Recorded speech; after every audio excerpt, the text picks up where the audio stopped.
Yes, Guyana to the world. Globespan is a Guyanese dialogue moving towards the realization of one nation in one Guyana. It's a platform that offers an all-inclusive discussion with the pros, the cons, the ones that is taken aside, and the ones that stand in the middle. Globespan believes agreeing and disagreeing are part of the nation's building. She is a beauty, beautiful Guyana, with wonderful people all over this country. Globespan believes every Guyanese voice is part of the nation's building. As we span the globe for voices from the diaspora and those living home, we stand on our commitment that we are all Guyanese working towards one nation in one Guyana.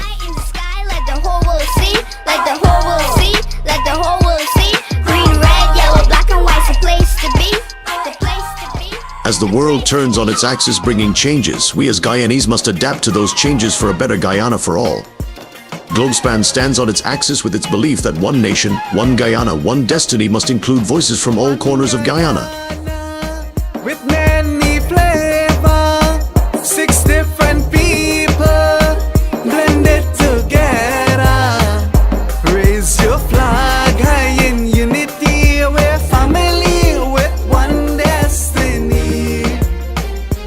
Raise your flag high in unity.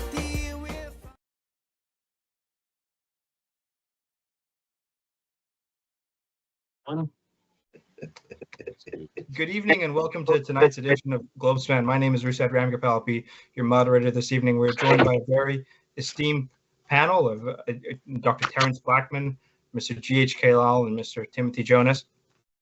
We will be discussing the topic on everyone's mind, which is the implementation of the promised and proposed cash grants in Guyana. But before we move further with this evening's discussion on the topic, on behalf of the entire Globespan family, we want to extend our sincere condolences to the family of Devin Bassoon. Devin is our wonderful producer, without whom none of these programs would be happening as seamlessly as they do. And unfortunately, he and his family had a recent loss of grandmother. So on behalf of everyone at Globespan, we just want to extend our condolences to Devin. Moving on with tonight's discussion, the implementation of the cash grants. Last week, we had an announcement from the president and the government of a proposed one-off cash grant for every household of 200,000 Guyana dollars. We had some clarification during the week from the Vice President, Dr. Barrett Jagdeo, of how that would potentially be implemented. And then just a few hours ago, this evening, we had another announcement from the president and the government that of an update and changes to this proposal. Instead of every household, it will now be every citizen. And instead of the value being 200,000, it will be 200,000 per household. It will now be 100,000 per citizen, with the proposed method of implementation verification being the presentation of a passport or a national ID. So there's a lot to discuss this evening, and without hearing more from me, you guys want to hear from the wonderful people on our panel. So we will start with Dr. Terrence Blackman. Dr. Blackman, what are your thoughts on overall on how the rollout has been of this proposal? Well, good evening, and thank you, and want to say good night to all of the folks from Globespan, Mr. Jonas, Mr. Lall, yourself. Condolences to Devin. You know, when we first heard of, so let me preface what I want to say by saying that I've thought a lot over the last 4 or 5 years about, and a number of things that I've done. It's about how to navigate the changing Guyana, how to put Guyanese on a path to prosperity. And I think that anyone who kind of looks at the structural aspect of the Guyanese economy as it relates to oil comes to the very, I mean, so for example, take an FPSO. An FPSO can only employ, you know, there can only no more than 500 people, 250 to 500 people work on an FPSO. So in a very real sense, it's high capital intensive, but low volume labor intensive. And so the issue of kind of how do you have the population feel that they're participating in an oil boom, I think is one that has consumed me for a long time. And as I've thought about this, I mean, I've come to the view that, you know, certainly in the context of Guyana, a country with 750,000 to 800,000 people, that something akin to a universal basic income strategy ought to be used to quickly, diversify, make equitable access to the resources. Something along the lines of, say, the Alaska Permanent Fund, which distributes very similar to all of the revenues. And so in this context, I was kind of mildly critical of the grant going to households. Let me be clear. This will relieve struggling people. So I don't want to say, I'm if someone gave me $1,000 US, it would be a reasonable amount of money for something that I could do. If someone gave me $500 US, it would be money that could be spent on. So I don't want to diminish in any way the amount of money that is being put into the economy. We can talk more about that. But I was critical of the fact that in terms of its process, it was a grant. It was a grant to households, and rather than being something that was periodic, like once every year, something that went specifically to individuals, and something that was offered unconditionally to all of the individuals, so as to minimize the challenges in Guyana that have to do with the kinds of things that emerge, which, is it going to be distributed evenly, or are there going to be racial and ethnic biases involved in the distribution, et cetera. So, if, as you described, something simple, we're giving this to every single Guyanese, maybe resident in Guyana, who is over 18 and over, and you can really have a proper count of the people, etc. And so I think on balance, and I'll leave it to my colleagues in Guyana, I think, I was critical of the early, I still am critical from the standpoint that this is something that I think needs to be periodic, so they need to commit to doing this on a yearly basis. But I think I think this is a step in the right direction in terms of moving some of the resources from the oil and gas sector into the hands of the ordinary Guyanese.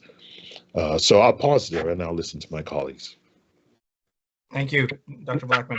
And if you notice the background from which Dr. Blackman is speaking from, he is an esteemed professor at the City University of New York here in New York City. So I just want to mention that before we continue. So we value his opinion very much. I will move on now to Mr. Timothy Jonas, our wonderful senior counsel, and we all know him with his work with ANUG. Mr. Jonas, what are your thoughts on the rollout so far, and your opening remarks on this topic? I'm afraid I can't be as positive as Dr. Blackman. As you know, I always like to talk about systems. And when you're a manager, an administrator, the person in charge of an organization, if you are going to implement a policy or recommend a policy, you need to understand how that policy is going to be worked out and implemented step by step from beginning to end. Now, cabinet comprises ministers of government and the president, and they dictate the policy of this country, including its financial policy. The president went to Parliament, presumably, I would say undeniably, with the imprimatur of cabinet to say to Parliament, which is controlled by the government, we have decided on these policies. So this was discussed and a policy was adopted at what should be the highest level of administration and management in our country, cabinet. And it was written down in black and white. The president read from a piece of paper. So somebody reduced this thing to writing after it was discussed in Parliament, and it discussed it in cabinet and decided it would be a project to be implemented. And what came out was the most unmitigated amount of incompetence that I have heard coming from any government anywhere. What is a household? There are 5 people in this forum. You, me, Dr. Blackman, GHK Lall, and Devin, if he's listening. If the 5 of us are given $60 billion, 300 million US dollars, 300 million US dollars, and we said, this is your budget, you have to find a way to get it to the people in Guyana who need it the most. The 5 of us in this forum are not going to have a discussion and come to the conclusion, using the brain cells that we have, that we are handing out 1,000 US dollars to households. And I'll tell you why. A household could be a wealthy widow whose husband has died, whose children have grown up and left the nest, who's living by herself. Well off, well-to-do, living in a mansion, but she's a household. A household could be a grandmother, a mother, and 8 children. All the men have disappeared, and that is very common in Guyana, in our matriarchal society. So a household could be 11 or 12 dirt poor people living in a shack on squatting land. You want to give the same amount of money to the wealthy widow who's all by herself, whose son might be living in his own house by himself because he's moved out, whose daughter's got a business living in her own house by herself. Each of them getting $200,000. But the poor people, who by virtue of their very poverty are clumped together in large numbers in a single shack, that entire group gets the same $200,000. So even conceptually, it's nonsense. But then in terms of its implementation, I go to Eurosat and I say, this is the plan. So I am charging you to go up the road in Eccles and give each household $200,000. I'm giving you all this money to do that. And you will go to the first household. And your friend Griffith is living in that household. And Griffith says to you, man, look, there's a 2-story house. My big son living here with me. So what we're going to do is we're going to call upstairs a household, and downstairs where my big son live in a household, and the back where my daughter live in a household. We call it 3 households. And Eurosat signed off on that. And you say, yeah, Griffith is my friend. We're giving him $600,000 for 3 households. But you got to give me back $100,000. So Griffith will get $500,000, and you will get a little payback of $100,000. And you will do that 200,000 times, because there is no way to protect against that kind of corruption in the ordinary implementation of this ridiculous policy. And if that didn't occur to the people who planned it, if that wasn't seen transparently from day one, that because a household is incapable of definition, and because there is no registered list of households, and because a household could be a widow, or it could be daddy and family living upstairs, son and family living downstairs, or it could be any mess of things. It was so open to rampant corruption that any half-wit would immediately see the problems. 300 million US dollars entrusted as a budget, and a speech to Parliament with the agreement of Cabinet to implement that policy. And that is what we are faced with in Guyana. Now, the gaps, the problems, the sheer incompetence was so obvious that there was a hue and a cry immediately. Everybody saw this thing as a problem. They had a wonderful video about a man standing up in a yard with a half-constructed house, just 4 walls, no roof, with a homemade door at the front, and he said, I live in here, this is my household. Another one with a tent in the backyard, that's my household.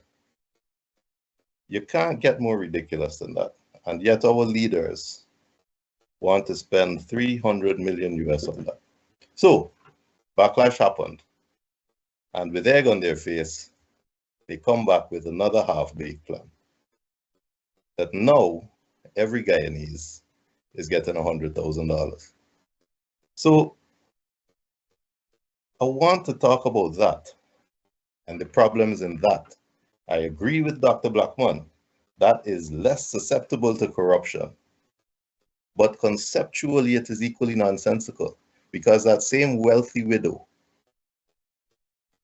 who doesn't need $200,000 is going to get 200. And therefore, in a country where, let's say, half of the workforce is earning more than $250,000 a month, and the other half of the workforce is barely getting by on 150,000 and desperately need it, we are going to be wasting one half of that budgeted amount by giving it to people who don't need it. Lawyers, doctors, businessmen. So if you own a large industry, if you own Shorebase, if you own Gafours, if you own Movie Town, you get in the same $100,000 as the poor widow who got to look after 6 children, or the grandmother whose daughter has migrated and whose son-in-law disappeared long ago and looking after 3 grandchildren. She gets in the same amount as the wealthy business magnate. It is poorly thought out, poorly planned. I have some suggestions, but although it's a step better than talking about the non-existent households, it is also half-baked. And to think that this is the plan that is presented by Cabinet after the first plan has been exposed for what it is, I really wonder about the absence of any level of financial competence, any level of fiscal responsibility in our leadership.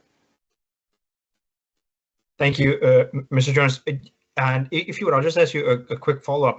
So you raised the point of incompetence, and a lot of people, I'm sure most of our viewers have been part of conversations over the past week about this, obvious issue of defining a household, and even the vice president had to come out and try to clarify that a bit. But as you said, it's an obvious thing. That 5 people in this discussion could, or on this call, could easily say that that is an obvious issue. How do you define a household? Now, say what you want about members of the government, but there are a lot of experienced and competent members of the government who've been associated with the country's finances over time.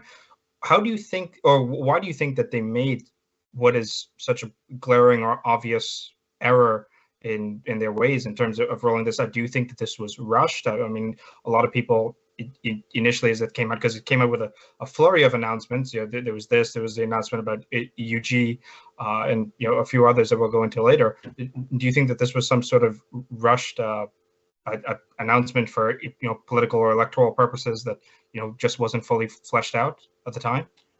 Everything that's happening now is being done for election purposes, but to say that it's rushed, I think doesn't take into account our very recent history.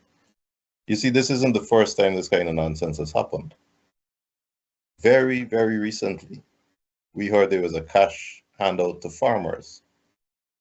Now, I would challenge anybody to define a farmer and to show me a register of farmers, just like you can't define household and show me a register of households. After that, there was a cash handout to fishermen. I'm sure people remember that. So again, on Facebook, they had jokes about a man holding a fishing rod on the seawall, casting and saying, I'm a fisherman, please give me my cash grant. There is no register of fishermen. And again, I can say to you, Rusat, here is the money, go and hand it out to fishermen. And you can go to one fishing boat and give the owner, and you can go to the next fishing boat and give everybody who is on board that boat. There is no definition of fishermen. So the government has done it before, several times. Cash handouts to students. Each one has been an accounting and auditing disaster.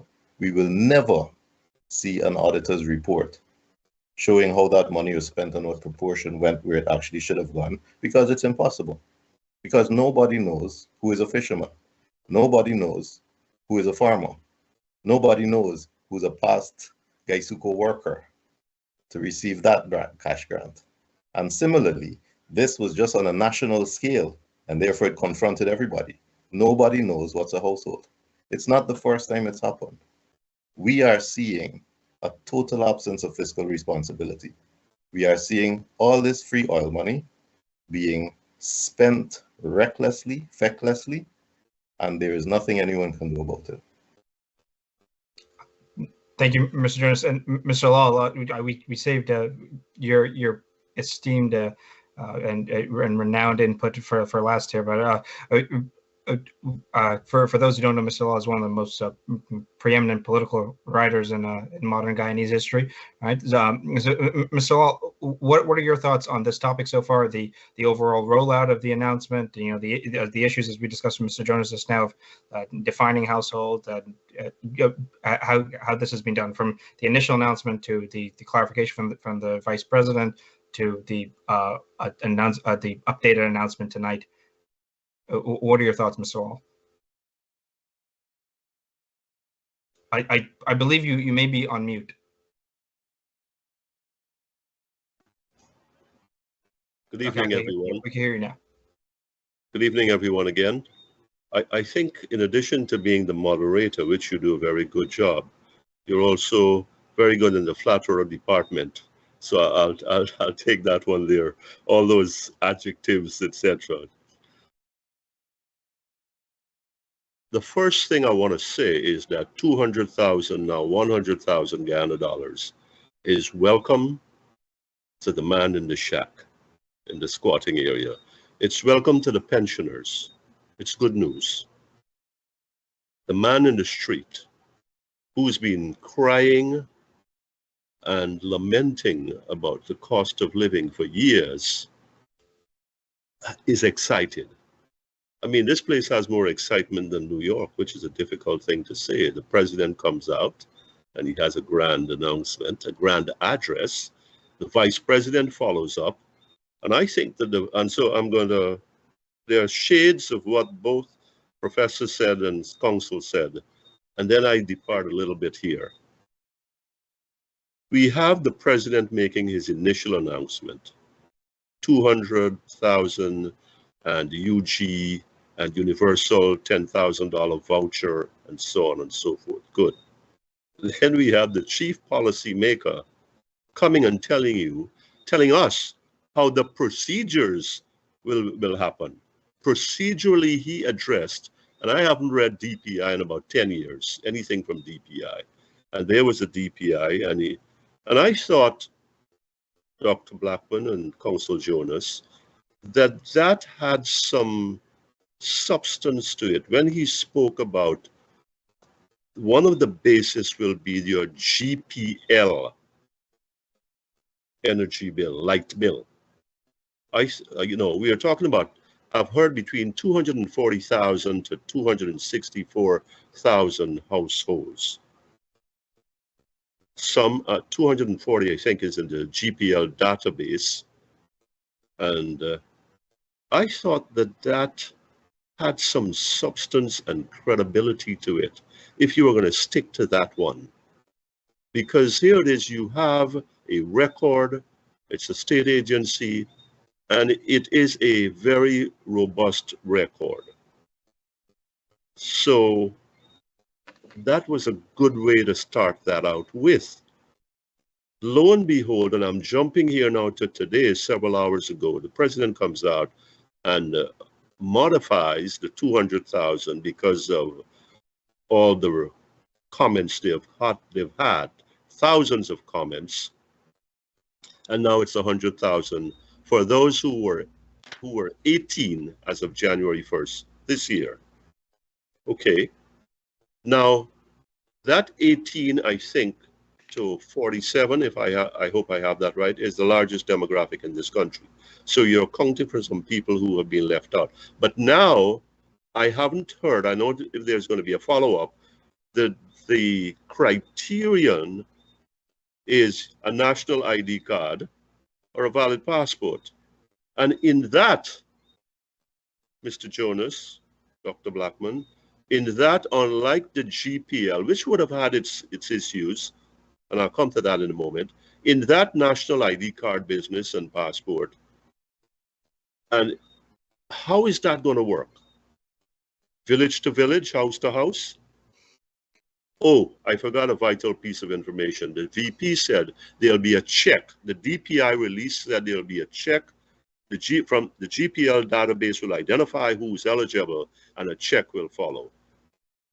The part that I was concerned about with that was that there are tens of thousands of households in the indigenous areas, and the non-GPL customer, we can define that very broadly, tens of thousands of them who would necessitate a manual process.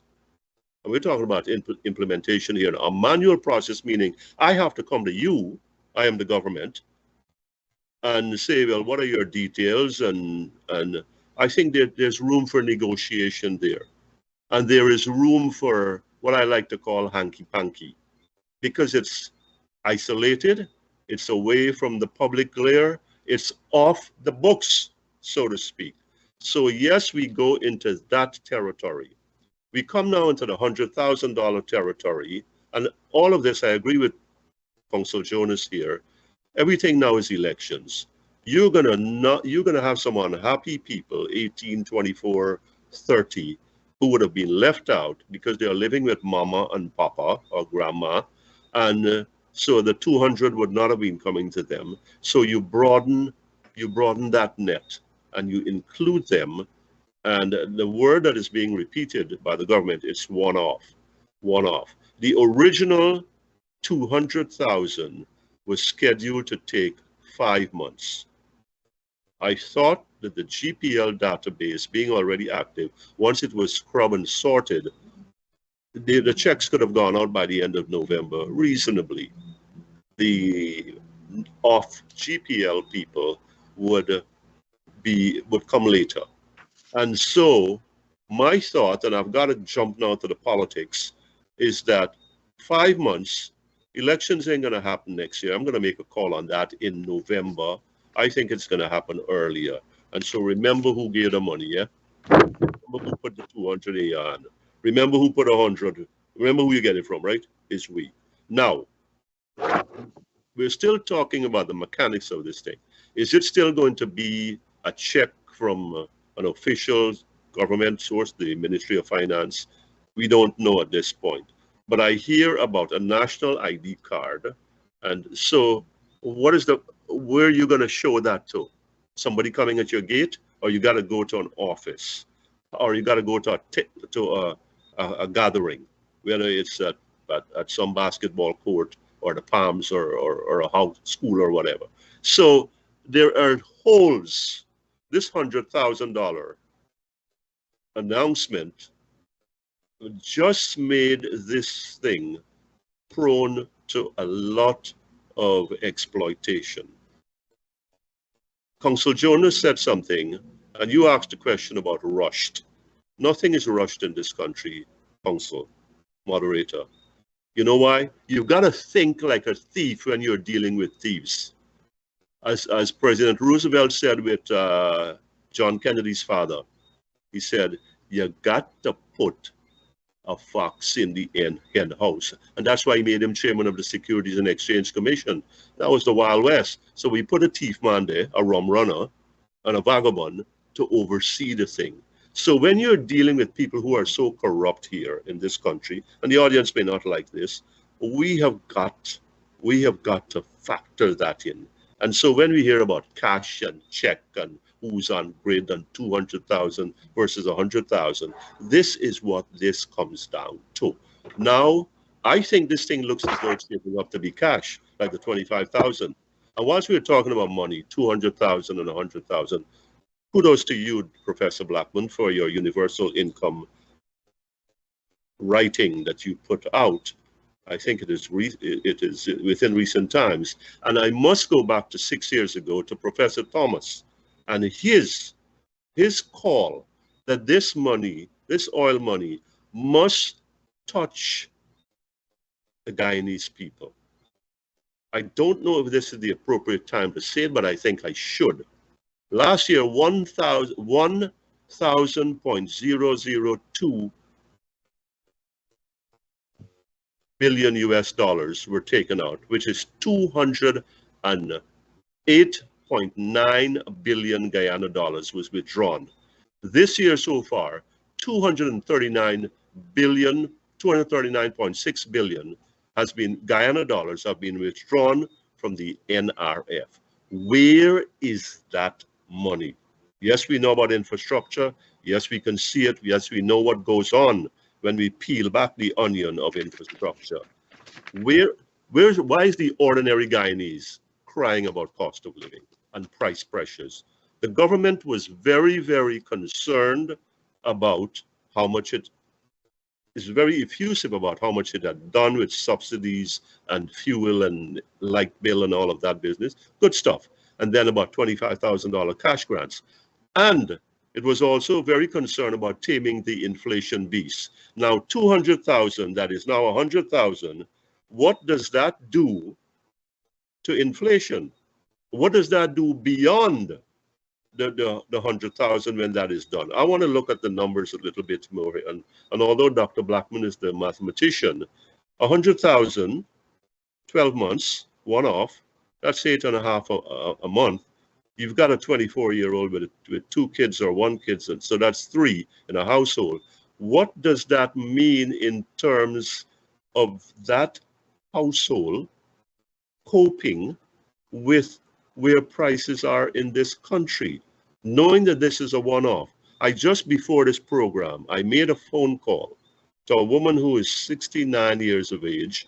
She collects a pension, $36,000 a month. Her husband collects a pension, and he collects an NIS pension. I do not know what it is. I said, I'm going on this program. Tell me what I can say. And she said to me, I can't make it. I can't save no money. I got to economize. They got things I got to go to the market. And I'm going to talk it raw. I got into the market and I got to turn my face. This is the reality of Guyanese, tens of thousands of Guyanese, maybe hundreds of thousands of Guyanese, who are living in the richest country in the world per capita, GDP per capita. That has to translate to something, not so much for Mr. Jonas and Dr. Blackman and myself, but for the man in the street Guyanese, the mansion resident that he talked about, and the squatter, and the 11 people, extended family in a home. 100,000. Right now, I am focused on what does it mean for the ordinary man and woman? What does it mean for the ordinary family? We know prices go up at Christmas time. $100,000, the vendors are drooling. They're licking their lips. That you're going to have to come to us to spend some of that money after you clear off what you owe already. So prices, there's something to be factored in there. So what happens when the $100,000 is done? The prices, when it goes up, really comes back down to where it started out from. So those are my concerns. 1, the implementation. 2, the significance of this thing. 3, the electoral underpinning behind it. And where does that leave Guyanese at the end of all of this? Thank you, Mr. Lall. And actually, you transitioned, or you helped me transition perfectly to my next question, which is going to be that the reason being given by the government for this announcement, though everybody will have their suspicion about the upcoming election and the political purposes, but the reason given is that there's a cost of living crisis in Guyana, which we all know about. Which you were referencing earlier. The average person is feeling that pain very hard. But at the same time, if we look through our history of other countries that have tried similar things as well, this may be announced that, okay, we're trying to do this to solve the cost of living crisis or solve inflation, but it can also be counterintuitive and potentially inflationary in its own way. I mean, you had a form of COVID cash grants in Guyana when the pandemic hit.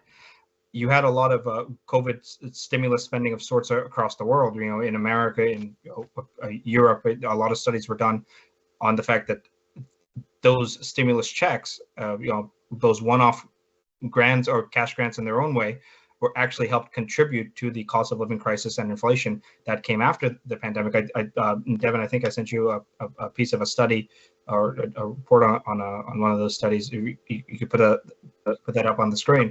So as you were getting to just now, Mr. Lall, you'll have vendors who know that this money will be coming into the economy, and especially, holiday season's coming up anyways.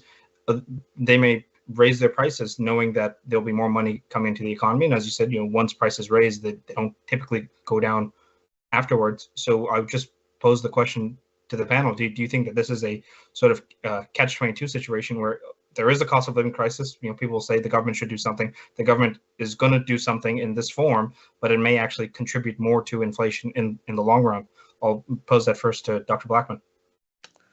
So I want to say two things. Listening to my colleagues, I feel somehow now I'm getting pushed to be the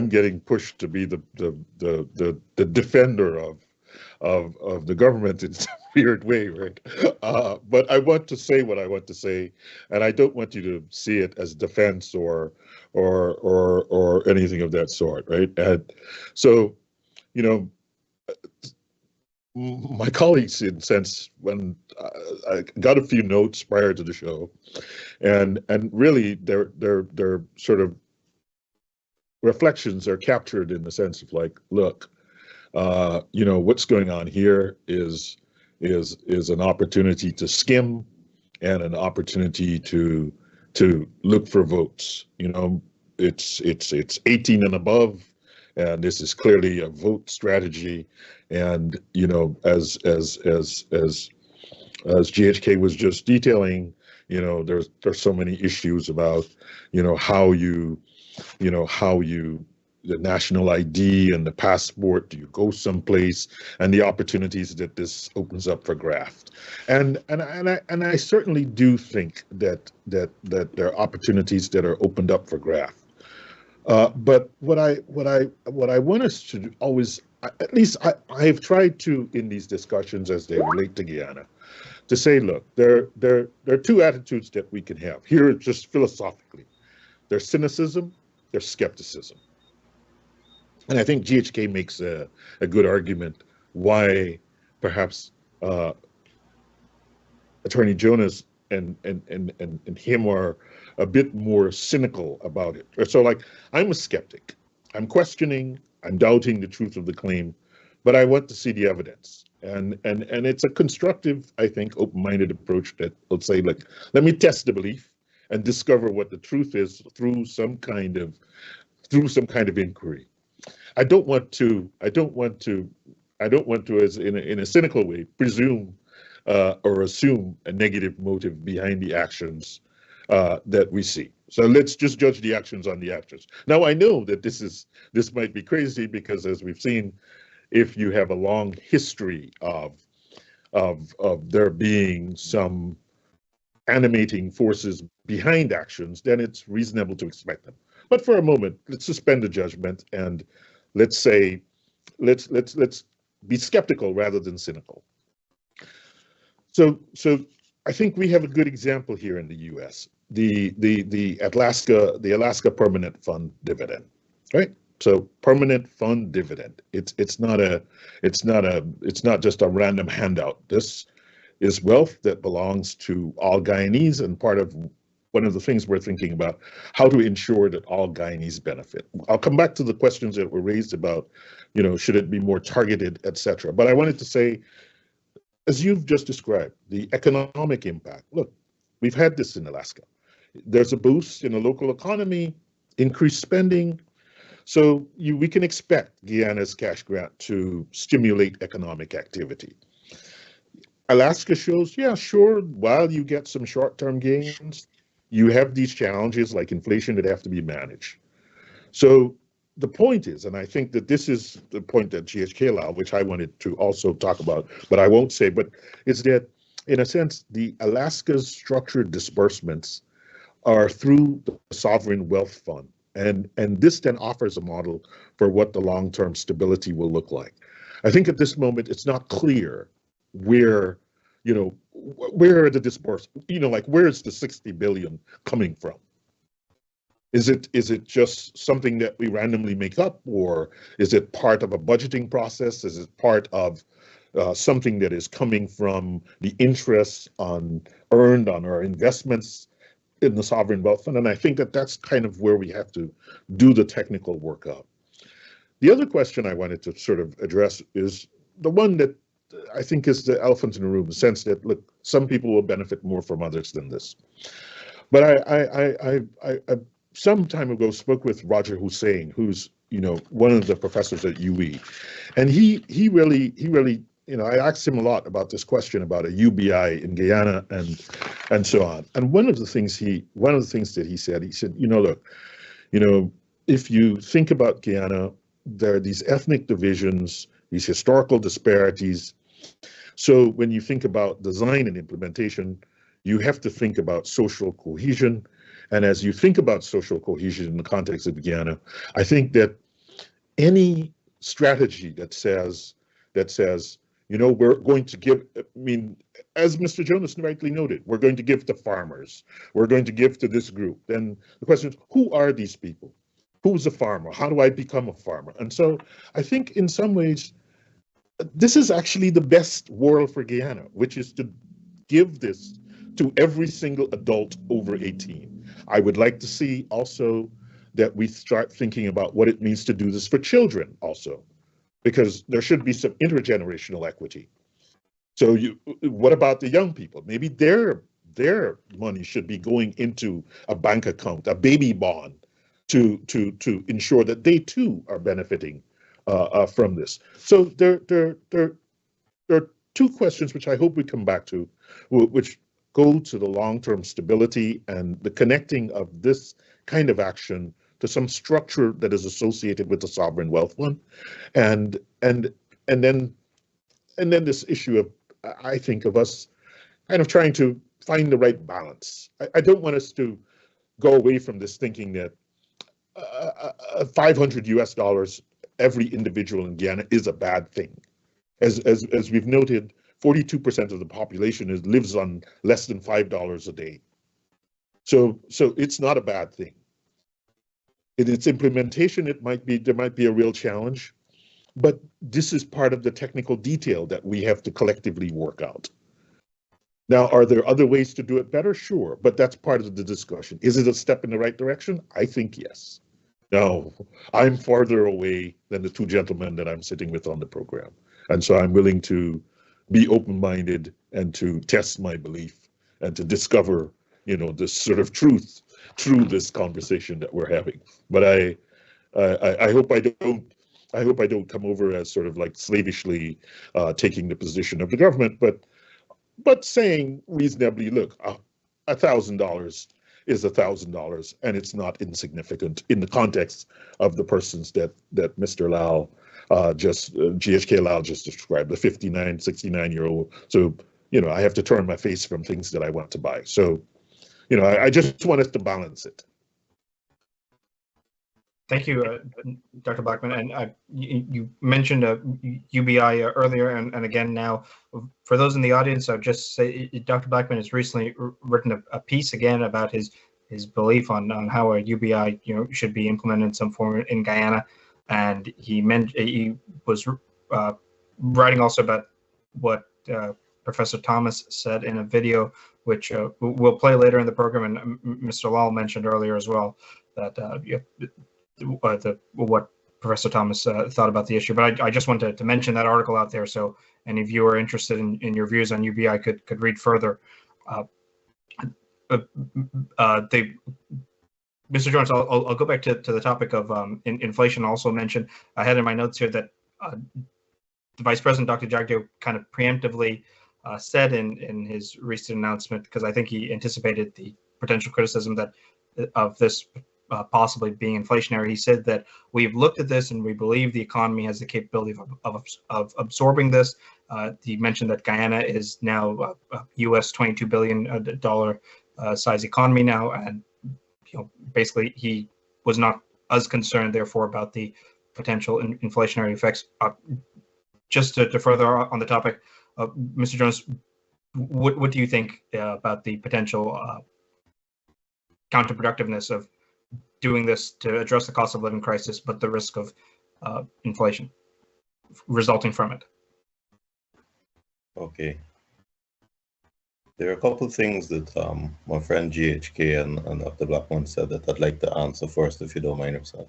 No problem at all. I ask the questions. I give you the time to respond. However you choose to take it, you take it. Thank you for that. GHK suggested that there was some merit in looking at GPL bills. I got to differ from him on that, and I'll tell you why. He raised the point himself, but I suspect he doesn't appreciate the extent of this problem. If you drive just a few miles out of town, you fall off of the grid. So there's a village of the Berbice River, not far up, 3 miles, 4 miles up, called Lighttown, ironically, which is where the GPL grid stops. And if you keep driving up the Berbice River, you pass many, many houses, but they're not on the grid. GPL doesn't go there. If you go to the Latem has electricity. But if you drive just a few miles out, it stops, and all the houses are off the grid. In our rural areas, many, many houses, quote, households, simply do not get electricity. Now that's the rural areas, but even in the urban areas, people stay beneath the radar. So when mommy or daddy or grandma or granddad got a house and got an electricity bill in their name and they pass away or migrate, you will find more often than not the people who continue in that house don't change the name on the bill. They just keep paying the bill. So you find very, very often, more often than not, that the name on a bill where electricity is supplied to a household is not the same as the name of the people in that house. And then the third issue with GPL is the pictures you see every now and then when GPL does a electricity theft campaign, where hundreds and hundreds of households in areas steal electricity, attach a wire to a GPL line, run that wire through a field under a trench to their house, and get electricity that way. So you have hundreds and hundreds of households that enjoy a supply of electricity without paying for it. If you take those three variables and compound them, put them together, there is no way that your starting point is, I identify a household and decide who's entitled to the cash handout by the name on the GPL bill, because you haven't even reached 50%. If you have, you haven't reached 60%. So you're starting with a problem. That won't work. Now, again, GHK then pointed out that there are also problems in this every adult Guyanese. And your viewers may be interested to know that before the show started, one of the questions I asked both you and Dr. Blackman is, when you're coming to collect your $100,000, you are both Guyanese. Neither of you needs $500 US. But on the policy as stated by our government, as this Plan B, the first policy having been proven to be nonsensical, you both, as Guyanese, should be getting $100,000 once you show your passport or your ID. GHK doesn't need $100,000 handout. And thank God, I will agree, I don't need it either. Yeah. So the discussion, and this is where I take issue with Dr. Blackman, is not getting money to Guyanese. The discussion is getting money to those Guyanese who need it. If you take $60 billion and you just give every Guyanese $100,000, you dilute that $60 billion instead of directing it where it's needed the most, which is to those Guyanese who are unemployed, who are pensioners earning $30,000 like GHK says, or those Guyanese who are earning $100,000 and trying to look after a family with it. Those are the people who need it. So we have to devise a way to get that $60 billion, and that's our budget. I'm not asking where it came from, like Dr. Blackman. That is a legitimate question, but that's not what our discussion is. We've been told there's $60 billion available. The question must be, how do you get it, not to Guyanese, to those Guyanese who need it the most. You see, if you take that 60 billion and you just start handing out to people like GHK Lall and you and Dr. Blackman, you are diluting it. And therefore, a smaller portion of it is available to the people who genuinely need it. You have to find a way to exclude you and Dr. Blackman and GHK Lall and me. You have to find a way to exclude us so that that 60 billion is focused on the people who need it the most. They will get more benefit. Now, as part of a national policy where we have leaders, as you say, as Dr. Blackman has said, who are financial experts, are trained, should be knowledgeable, don't you think that a collegiate discussion can come up with a formula to get that done? I want to give you a simple suggestion, and I want to give it in a larger framework of we are aspiring to be a first world country. We want to be like Singapore or Japan or Sweden. We want to have systems that are transparent and recognizable. We don't want cash handouts. We want systems that entitle us to unemployment benefits, to low employment benefits, to disability benefits, to maternity benefits. The British left us with a national insurance scheme that we have managed to run down into the ground. But I want to make this suggestion. Let us say that we must target, no Guyanese must get less than $150,000 a month. That is our intention, our ambition. No Guyanese adult should get less than $150,000 a month. So through NIS, this same policy, this same announcement to Parliament could have said, every Guyanese who is registered for NIS, whether he's retired and receiving money, or whether he's employed and giving money, or whether he's registered and unemployed, he will receive a maximum of $50,000 a month. Notice I say a month, continuous, to a ceiling of $150,000. So if you're earning $130,000, you will be getting $20,000 a month. If you're earning $200,000 a month, you won't get anything. And if you're unemployed, you will get the maximum, which is $50,000. So we are giving you 50 up to $150,000. And if you're already earning that, you don't get anything. What that will do is that will take that $60 billion and that will make it available not to every Guyanese, but to maybe a quarter of the Guyanese workforce in incremental sums so that it can be paid every month through the NIS. As a larger national policy, it will ensure that every Guyanese, right now Guyanese like staying under the radar, will hurry to NIS to register, male, female, all adults will hurry to register because they want to benefit from it if they're unemployed.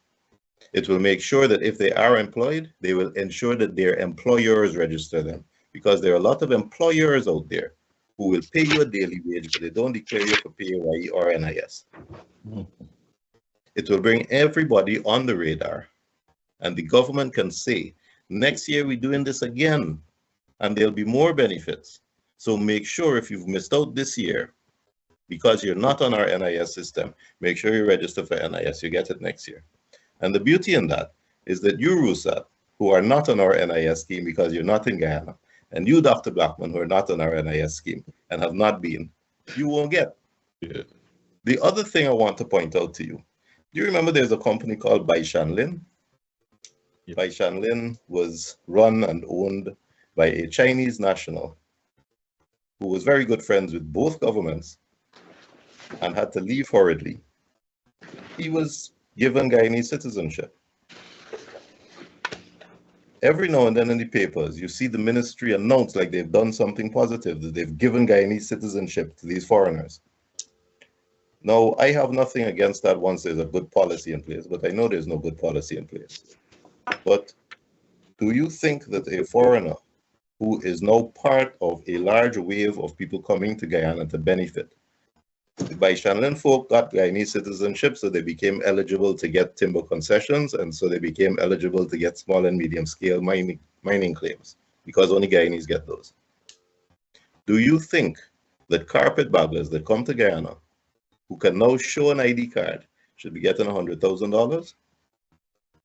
I would like to suggest that you need to be registered on NIS and be here for 3 years, registered on NIS. So not just registered, but resident in Guyana for 3 years. And that will again narrow it to the people who need it the most. So that when your cleaner in the ministry who is earning $100,000 a month, when the end of the month comes, she gets her $100,000, but she also gets $50,000 from NIS. Her income increases by half. And there is no way that that's going to affect any kind of inflation, because that lady not going to buy televisions with it. She is continuing frugally and responsibly to try to look after her family with it. But most of the money in that case goes to the people who are at the bottom. That's just a suggestion I make. And you know something, the 5 people in this forum will discuss that, improve on it, refine it, finesse it.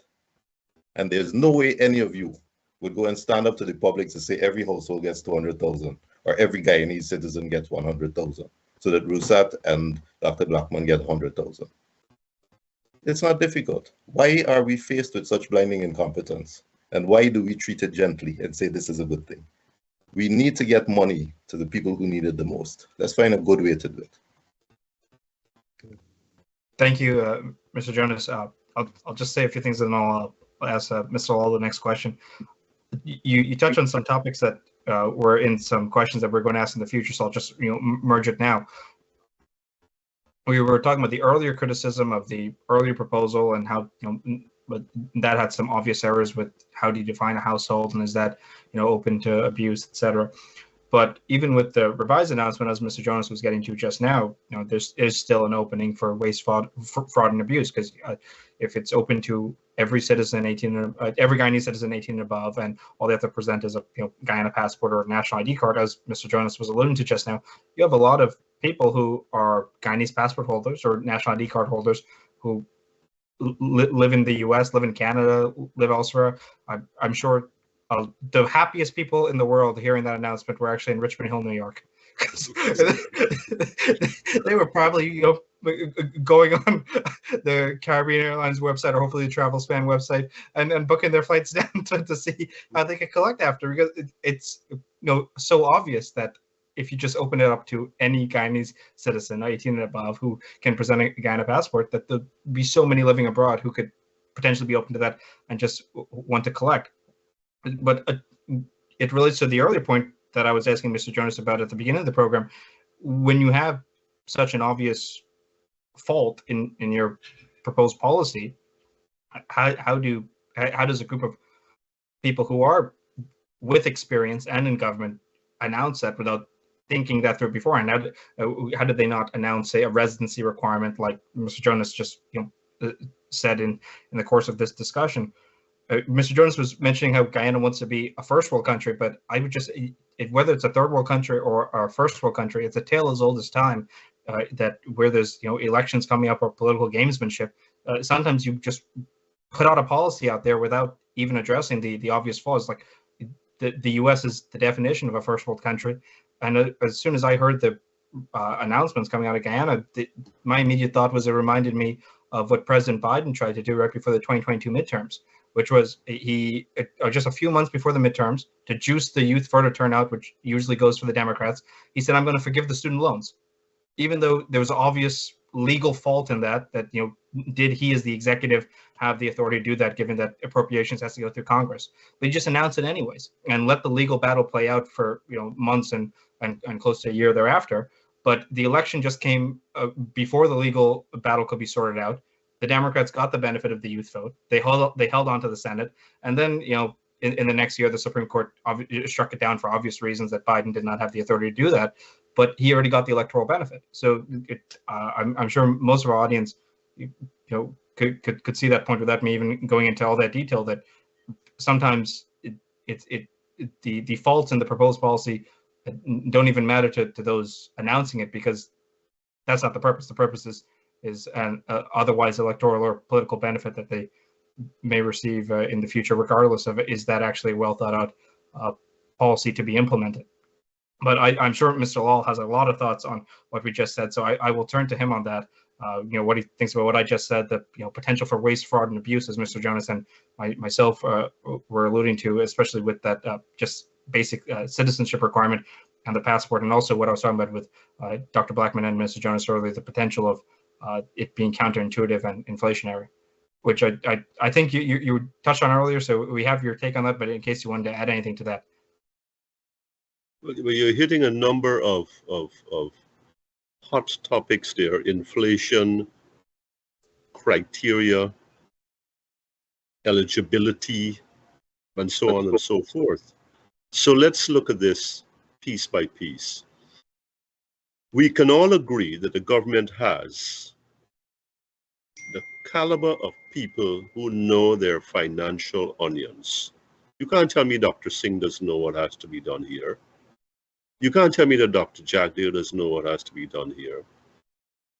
About means test and sorting out who should and who shouldn't, and so on and so forth. They know that. But to your point, the electoral benefit, and we have to go to that presumption, the electoral benefit will be lost because they sat down for months, maybe a year, and came up with $200,000. And a week later, we're talking about 100, ostensibly, so that the net, to go back to my introduction, the net is wider, and everybody agrees to this. You're capturing more Guyanese, and look at that. People who can vote. We have just incentivized you to vote and remember who give you this money. So cynical, skeptical, whatever, there's that. That's where it's at. Interestingly, fraud aside, 200, 100 elections. For years, since the PPP has come back into power, Guyanese were wailing and moaning and groaning about price pressures. And it's increasing and it's spiraling and it's really punishing. And Dr. Jagdeo himself said, well, they want we spend all the money and spend. But we have got to be watchful and vigilant about inflation. Yes, sir. It seems that government offices, reputable government offices, more than one, have come out and managed to maintain the miracle of food inflation. We're not talking about wood inflation here, construction inflation, gentlemen. We're talking about food inflation in the low single digits. Increase for 6 months is so much. The increase before that was so much, negligible almost. All right? I have some great consternation, great resistance to those numbers. And then they get their people, their quacks and their flacks, to come and support those numbers with all kinds of magic. Here's the story. You're pumping $200,000 first, and we've got to refer that back to that, although it's moot now. And now 100,000 to 18-year-olds and over. Yeah. But now you're telling me the very thing that you had feared before, when people were talking about $25,000 or $50,000 expectation, you're talking about six figures, and you're saying, you've twisted your mouth to say to us, to a nation of naive people that you think they are, that, well, the economy has the capacity to absorb inflationary pressures. Now it's convenient to you to overlook the inflation animal. So yes, we can deal with that. And we're not talking about 25 or 50, we're talking about 100,000. And we're talking about seasonal price pressures. I don't go to the market, but I know people go for me. I don't go to the supermarket. I read Stabrook News. In my mind, it should be an award-winning series about cost of living. What the people say. What is it doing to the people? 10 Guyanese. I think it's number 96, chapter 96. every week have been saying, the great majority of them, sometimes all of them, that the cost of living, and they're talking about food, they are talking about food, my fellow Guyanese, is crippling. We can't make ends meet. So we are living the 550 of the World Bank that Dr. Blackman spoke about earlier. 1,100 Ghana dollars a day. You divide that 100,000 by 12. You get 8,500. You've got 3 people in there. What is that going to buy at current prices? What does that buy? It's gone now. Where are citizens left after that? I hear Dr. Jonas talking about the NIS and so on and so forth. Yes, we've got a child tax exemption, a credit that we've been talking about before, the income tax threshold raised, and so on and so, good things. I want to get this clear. I want to get this clear. Fraud aside, electoral visions aside, strategies aside, 100,000 is a good thing. Let me tell you this. Forget about Mr. Jonas, Dr. Blackman, myself, and you, Rusat. They got people out there who $10,000 is a big deal. So 10 by 10 is a bigger, better deal anytime. So for that reason alone, and because I know these people, I know a considerable number of them from my church, from my travels, from my dealings. If I go in a car, I go into the barber shop, I'm asking, how are you managing? Total strangers. What is happening to you? How are you coping? Somebody goes to the diabetic center. What is happening to you with a pensioner, NIS? Well, we used to get this, but now we're not getting this. We're not talking about Burby's Bridge or anything. We are not getting this. I said, how is the oil touching you? Well, the blasted oil isn't touching me at all. Now we are going to get 100,000. These people are going to get $100,000. It's going to help them tidy over for a little while, I would say a month, and then what? So they're now dealing with price at a higher level. So I disagree with the Honorable Vice President, respectfully, of course. So let's get that on the record. And that, well, let's not worry about inflation. We've got to worry about inflation. He was worried about inflation all the time. Himself, Dr. Singh, I think, and the president, although he doesn't get too deeply into this. But it's always been, we are managing well with inflation. The numbers show that. So why would we go and do something that tampers with that? Well, now we've got 100,000, which I say again and again in all my writings, and I've written about 5 pieces on this. It's a good thing. That was a 200. 100 is still a good thing, right? So, but we've got a concern about the aftermath.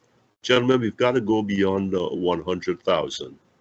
We've got to go that when the elections are done, what happens then? 5 more years of what? Waiting for $25,000? Or perhaps because power is solidified and expanded, that, well, get out of my face. We don't really have time to talk about that. We are into bigger things. Look at our $1.146 trillion budget for this year. $558 billion went for wood, bricks, steel, and stone. And we've got people in this country with their hands out. And we're talking towards the end of October about, well, where is my help coming from? This is not Psalms of the Old Testament. I'm looking to the hills for my help, right? And excuse me for that little interjection, folks. But this is the reality of an oil-rich country. Nobody, no citizen in this country, including, I dare say, folks, Venezuelans, should be living hand to mouth in this country. We've got too much. Infrastructure could still be built. Corruption could still occur. But I think that the ordinary man in the street, the regular Guyanese, and I think all Guyanese, really ought to be in a better place with what we are collecting from 2% and half, and 75% of the money gone to expenses, etc. I think that there are the skills in the government, in the PPP government, to manage this thing in a more balanced way so that money could have reached into the hands of the people. We go back to Mr. Jonas, who really need that and for whom it would make so much of a difference. Now we are not concerned about inflation. Now we're concerned about implementation, getting the money to the people. I hope that it comes soon. I know that it will make a difference. I'm concerned about what happens beyond that date, that time.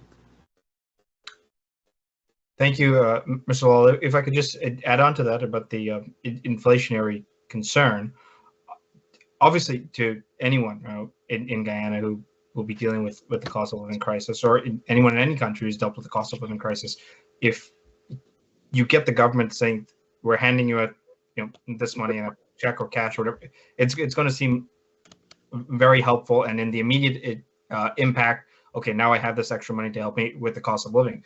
But inflation is a killer, and it can undo that effect in the long run.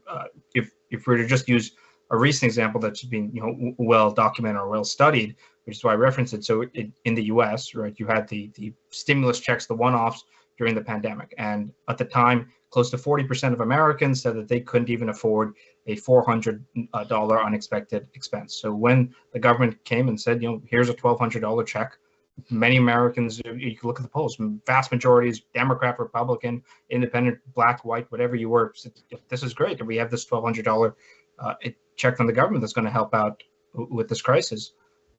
A few years later, everyone is complaining about the effect of inflation, because once, over the next few years, once prices went up, they didn't go back down. And you just had this one-off stimulus check, but it wasn't part of a long-term solution like a universal basic income, which is a regular thing, like Dr. Blackman was saying earlier, like what happens in Alaska. It was just a one-off. And as Mr. Lall alluded to earlier, the prices went up due to the inflationary effects.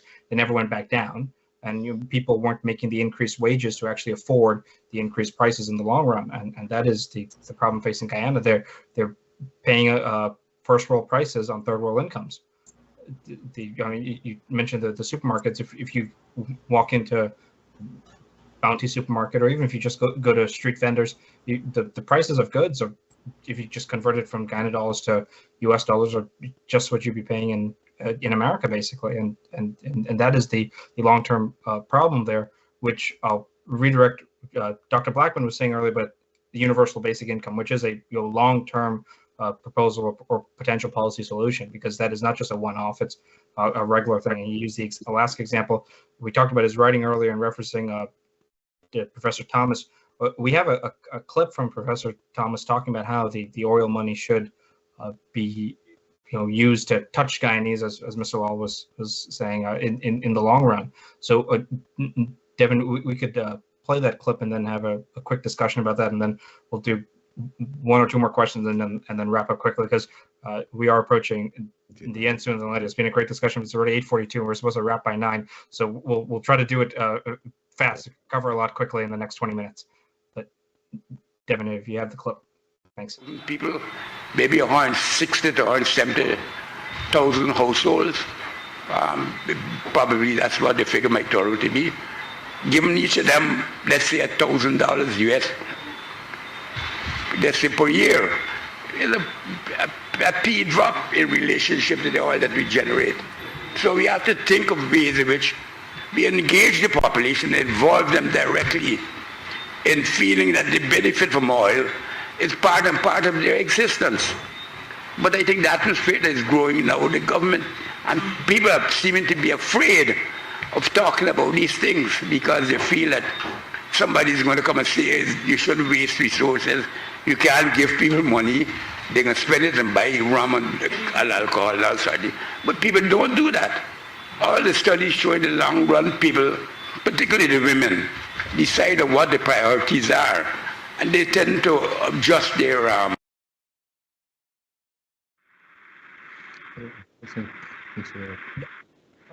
Thank you, Devin. So that was a clip from Professor Thomas talking about how the oil revenue coming into Guyana could be turned into some form of regular universal basic income.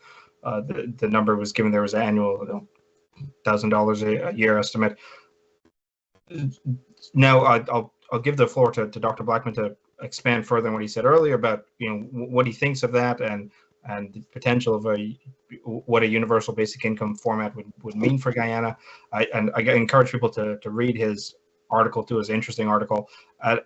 One thing I found interesting was you're addressing the criticism or potential criticism that people may say that it's somehow linked to Marxist economics, the idea of Professor Thomas.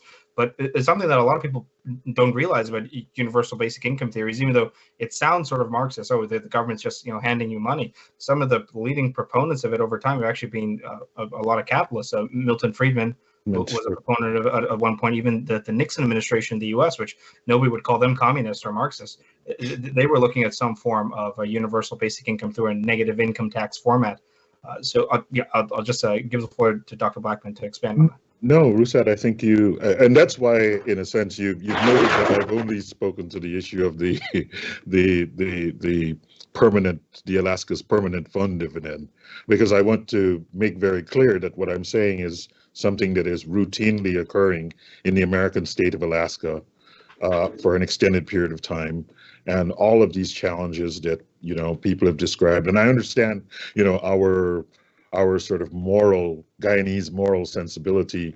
GHK just spoke to some Christian doctrine, give a man a fish and you make him dependent on you for fishes, or, teach him how to fish. But sometimes you have to set a man up with a rod. You have to help him to get a line. And so I genuinely feel that, in terms of our long-term stability, that we have to tie these disbursements to something that is periodic, something where we know clearly what the benefit amount is. And I think the place that I will argue with her colleagues is the question of defining the eligibility criteria, as both Attorney Jonas and GHK Lall have talked about. And I think our instinct is to say that we want to do this so that the people who don't deserve it don't get it. But I think if we can, in order to create the political consensus for doing it, in a sense, you need to have this bigger tent. And I say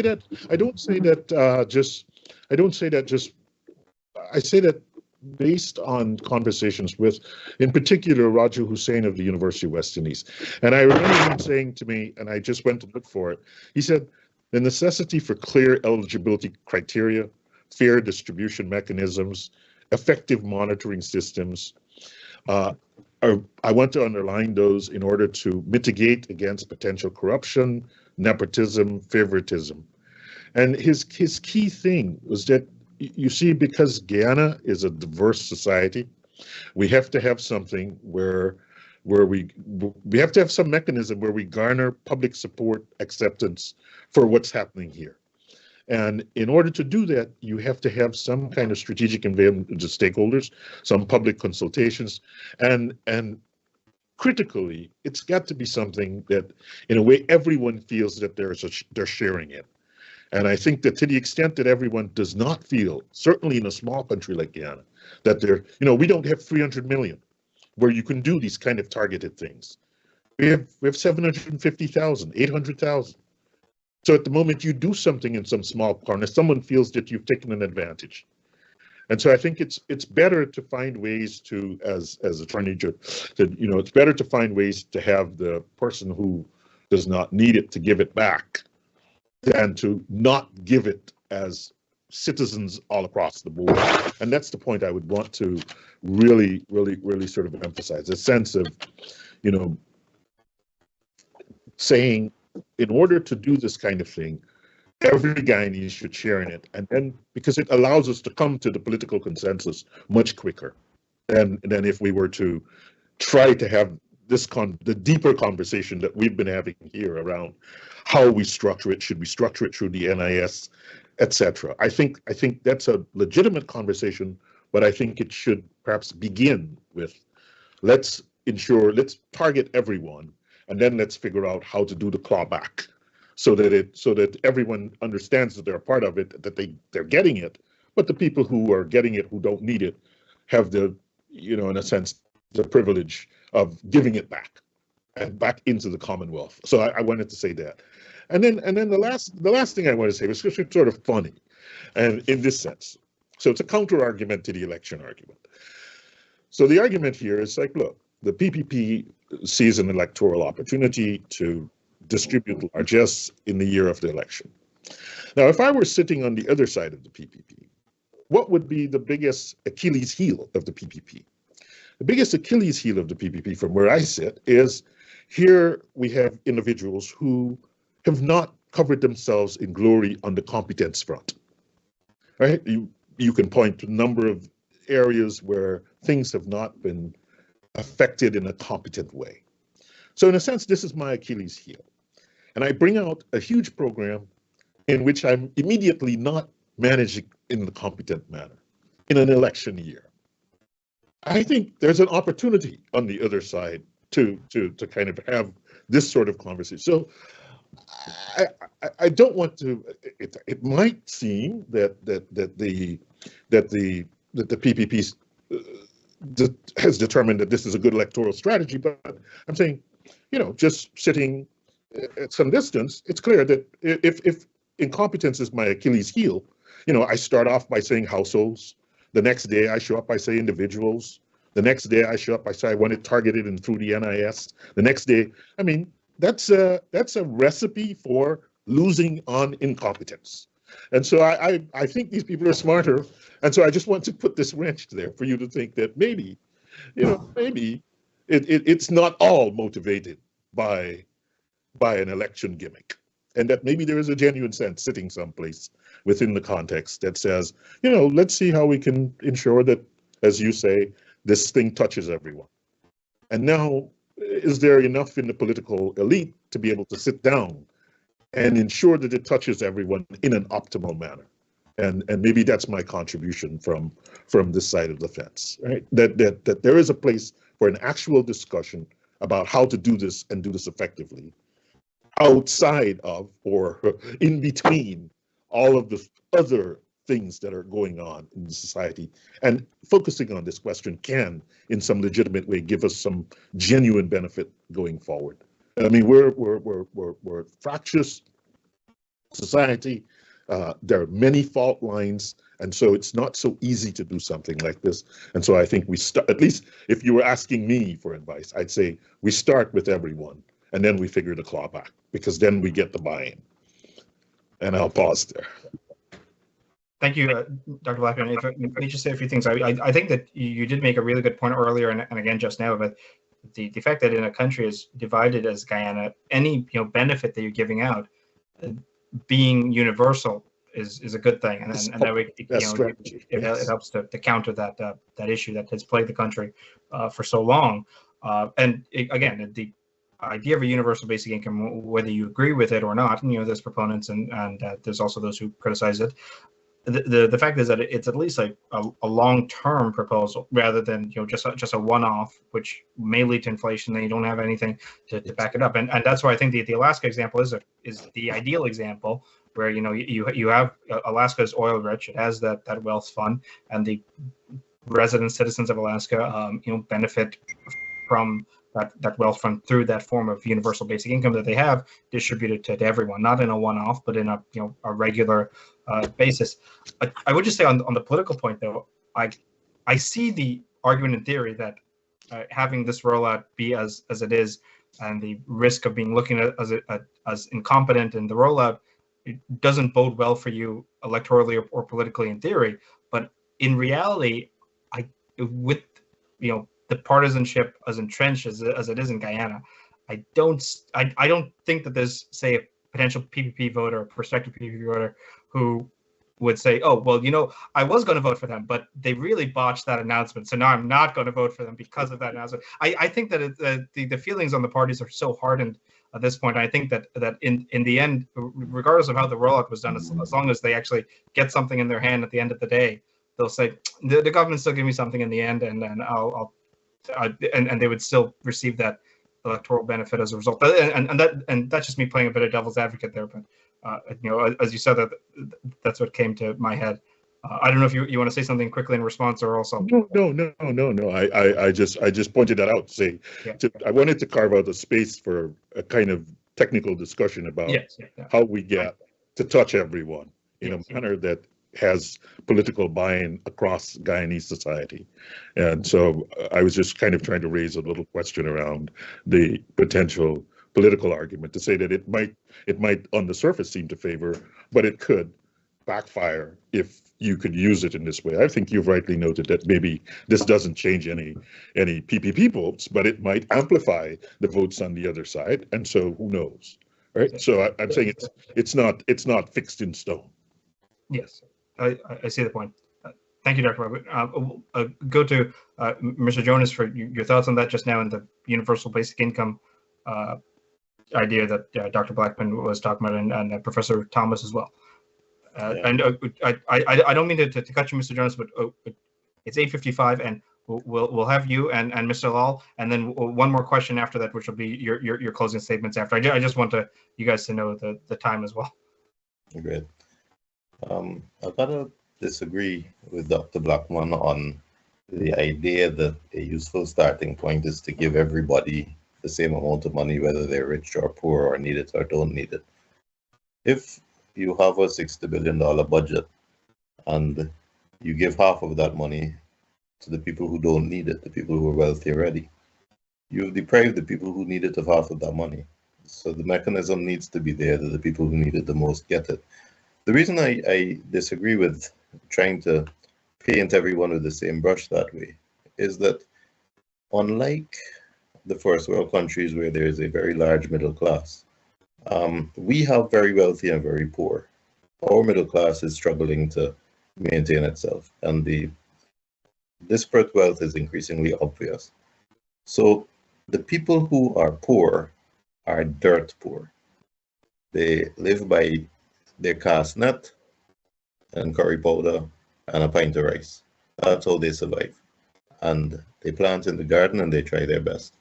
And you cannot compare those people to the others who are driving around in Prados and want to give all of them $100,000. It just doesn't make sense. It's actually, as a policy, totally unfair. The other point I want to make is that this shouldn't be the only policy being rolled out. You see, at the different levels of the society, you have different needs and different priorities. So someone had mentioned what I thought was an excellent idea, although again, I would have implemented it differently, which is Guyanese should be able to access the University of Guyana for free once they qualify academically. Now, the level of Guyanese society, the youngsters who are coming out of secondary school, who have done well, who are in a family unit and therefore got some measure of financial security so that they can continue through secondary school and go into university, they are helped if they receive enough money to send them through UG. And they would be less focused, and their family is less focused on a discussion whether you're getting 10,000 a month or 100,000 a month, especially if that is focused on the people who need it the most. The young lawyers and doctors and professionals who are coming out, they want to know about more fair tax positions. So tax on vehicles, lower income tax, lower PAYE. So there needs to be a holistic approach so that every level, every tier, every area is considered. But all of those are universal. You're not distinguishing on the one factor that is the basis of a Guyanese vote, which is race. You're not distinguishing on that. Poverty is not race allied in Guyana. So the people who will benefit if you implement a policy to say, I am going to give every registered NIS person up to $50,000 to make sure they reach an income of $150 a month. That helps everybody across the board. That is universal. And if you say, I am going to reduce the ridiculous vehicle tax so that businessmen who want to start a business and need some kind of infrastructure, machinery, and vehicles have a level playing field. That helps everybody.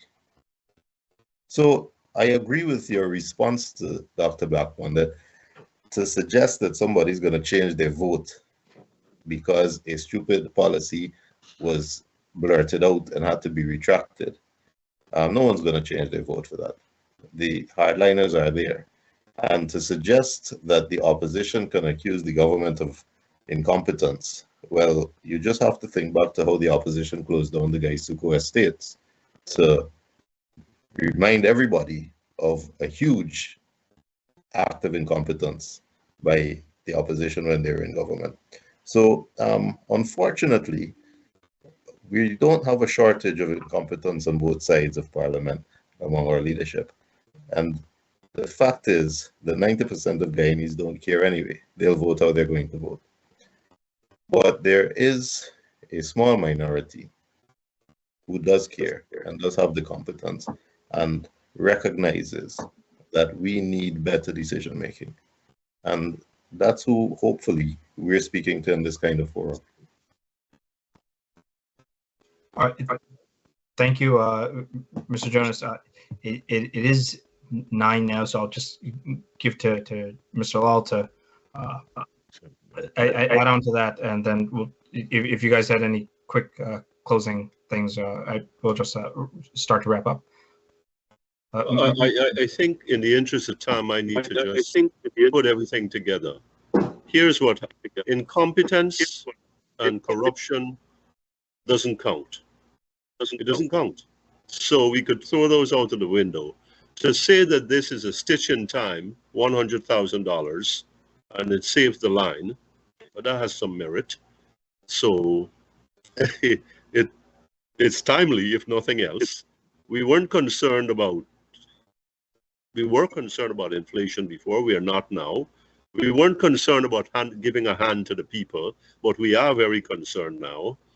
Look, when Dr. Thomas came out first, I had my differences. And similarly with you, Dr. Blackman, universal basic income, the money should touch Guyanese. I agree with that, but I'm like, this is going to create a welfare state and a dependency syndrome, which are vast topics that needs to be examined by themselves in programs by themselves. Look,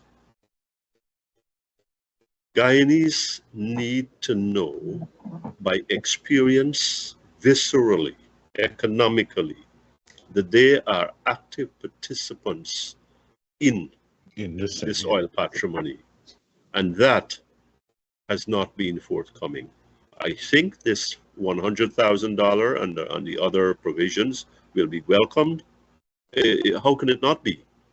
Bottom line is, it is only going to last so long. And I think that that's a tragedy by itself. We'll take the money, we'll have the short-term benefits, and then we'll deal with what comes after. And I think that, in my mind, wraps up $100,000 into the place that it belongs. Thank you, Mr. Lall. Just to wrap up the program now, I think we covered a lot of ground there on this issue. People will have their views. It was this a good, benevolent government policy idea that just happened to have a rollout that was not the most competent and had to be adjusted over time, or was this, as we said, tale as old as time, election gimmick politics, or is this just a positive sign that this is a oil-rich country now trying to do things with the money to potentially touch the people? I think everybody will come down differently on that, but we provided you a lot of different views on that tonight, and the potential flaws in the proposal, and why, for instance, people like Dr. Blackman proposed universal basic income as a long-term solution to these issues, especially the cost of living crisis that we understand is impacting a lot of Guyanese. And as Mr. Lall and Mr. Jonas and others touched on, there are a lot of people suffering out there who will feel that this will help them in some ways. But it's good that we can have these discussions to talk about the pros and the cons. And I'm glad that we heard a lot of different perspectives tonight. Before we close, I'll just have Devin, if you could just show two things I sent you earlier. This topic, though, from Guyana has gotten international attention. We have ABC News actually covered it as well. Sorry, Rusat. Sorry, we're really over time. We have to close now. Okay. Well, if you could just show the ABC picture, and then I'll wrap up 20 seconds.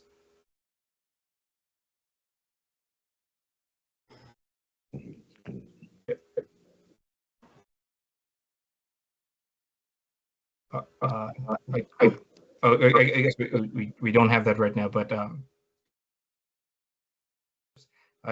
ABC showing a wash in money. Guyana promises cash, free tuition, and other perks ahead of election. So a lot of these topics have been the talk of the town, not just in Guyana but across the world. And as Guyana develops, it will have increased attention, and that's why discussions like these are important to have. So we thank our panelists tonight. We thank Devin for his patience and producing the program, and Mr. Noharsling, obviously, and for making these programs possible. On behalf of Globespan, we also extend condolences to Devin once again for his family's loss recently. Thank you to our panelists. Thank you to our viewers for tuning in tonight. Hope everybody has a great night. Thank you, Thank Jim. you.